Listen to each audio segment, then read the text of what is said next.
Hello friends, ओम श्री गणेशाय नमः। जय श्री कृष्णा। आप सभी का स्वागत है आपके अपने यूट्यूब चैनल पर।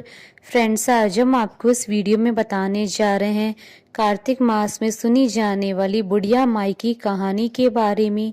फ्रेंड्स, वीडियो शुरू करने से पहले आपसे रिक्वेस्ट है, अगर आप हमारे चैनल पर नए हैं और आपने अभी तक चैनल को सब्सक्राइब नहीं किया है तो प्लीज़ सब्सक्राइब कीजिएगा चैनल को, साथ ही प्रेस कीजिएगा बेल आइकन को, जिससे नए वीडियोस से रिलेटेड नोटिफिकेशन आपको तुरंत प्राप्त हो सके।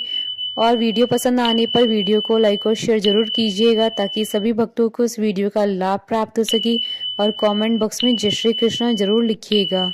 कार्तिक मास महात्मा सभी प्रकार के विघ्नों का नाश करने वाले तथा सारी सृष्टि का पालन करने वाले श्री गणेश जी तथा ज्ञान के दाता देवी श्री सरस्वती जी तथा सब पुराणों के कर्ता श्री व्यास जी तथा श्री गुरुदेव जी के चरण कमलों में नमस्कार करके भगवान की श्रद्धा और भक्ति रस में डूबे हुए कार्तिक मास महात्मा की कहानी कहती हूँ। कार्तिक मास की बुढ़िया माई की कहानी आरंभ। एक बुढ़िया माई थी जो चतुर्मास में पुष्कर स्नान किया करती थी। उसके एक बेटा और बहू थे। सास ने बहू को फलाहार उपवास में खाने योग्य बनाने को कहा तो बहू ने खाली टिफिन ही रख दिया। बेटा माँ को पहुंचाने के लिए पुष्कर गया। रास्ते में माँ से बोला, माँ फलाहार कर लो। जहाँ पानी मिला वहीं फलाहार करने बैठ गई तो भगवान की कृपा से खाली टिफिन फलों से भर गया। माँ ने फलाहार कर लिया। पुष्कर माँ के रहने के लिए एक झोंपड़ी बनाकर बेटा वापस घर आ गया। रात्रि में श्रावण मास आया और बोला, बुढ़िया माई दरवाजा खोल। तब बुढ़िया माई ने पूछा, आप कौन है? मैं श्रावण मास हूँ। बुढ़िया ने तुरंत दरवाजा खोल दिया। बुढ़िया माई ने शिव पार्वती की पूजा अर्चना की, बेलपत्र से अभिषेक किया। जाते समय श्रावण मास ने बुढ़िया माई को आशीर्वाद दिया और झोंपड़ी की एक दीवार सोने की हो गई। भाद्रपद मास आया, उसने भी दरवाजा खोलने को कहा।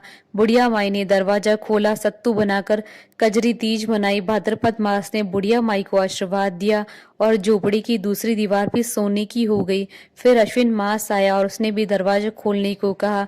बुढ़िया माई ने दरवाजा खोला, पितरों का तर्पण कर ब्राह्मण भोज कर श्राद्ध किया। नवरात्रि में माँ दुर्गा को अखंड ज्योति जलाकर प्रसन्न किया। सत्य की विजय दिवस के रूप में बुराई का अंत की खुशी में दशहरा मनाया।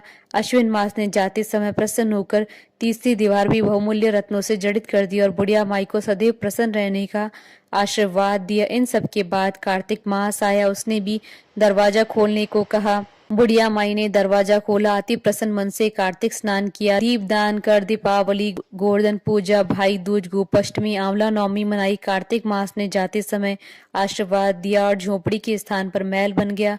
बुढ़िया माई गरीबों की सेवा कर भजन कीर्तन में अपना समय व्यतीत करने लगी।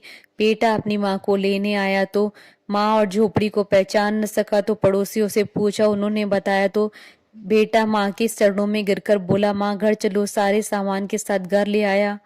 सासू माँ के ठाट देखकर बहू के मन में लालच आ गया और उसने अपनी माँ को भी पुष्कर छोड़कर आने को कहा तो उसका पति अपनी सास को भी पुष्कर छोड़ आया। परंतु बहू की माँ की धर्म कर्म में बिल्कुल रुचि नहीं थी। वह 4 समय भोजन करती और दिन भर सोती। चारों मास आए और चले गए और जाते समय झोंपड़ी गिर गई। बहू की माँ गधी की योनि में चली गई क्योंकि ये भगवान की पूजा और अतिथि का सम्मान और दान पुण्य करना चाहिए।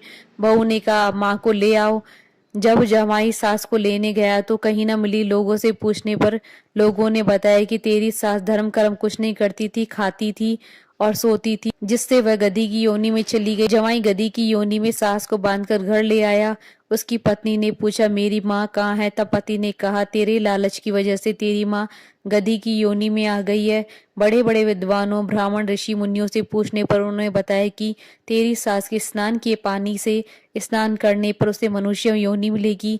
तब बहू ने ऐसा ही किया और उसकी माँ पुनः मनुष्य की योनि में आ गई। हे राधा दामोदर भगवान, जैसा बुढ़िया माई को दिया वैसा सबको देना। कहता नु सुनता नु हुंकारा भरता नु और मारा सारा परिवार नु। बोले भगवान विष्णु जी की जय, सनातन धर्म की जय। हमारे साथ इस वीडियो में अंत तक बने रहने के लिए आपका धन्यवाद।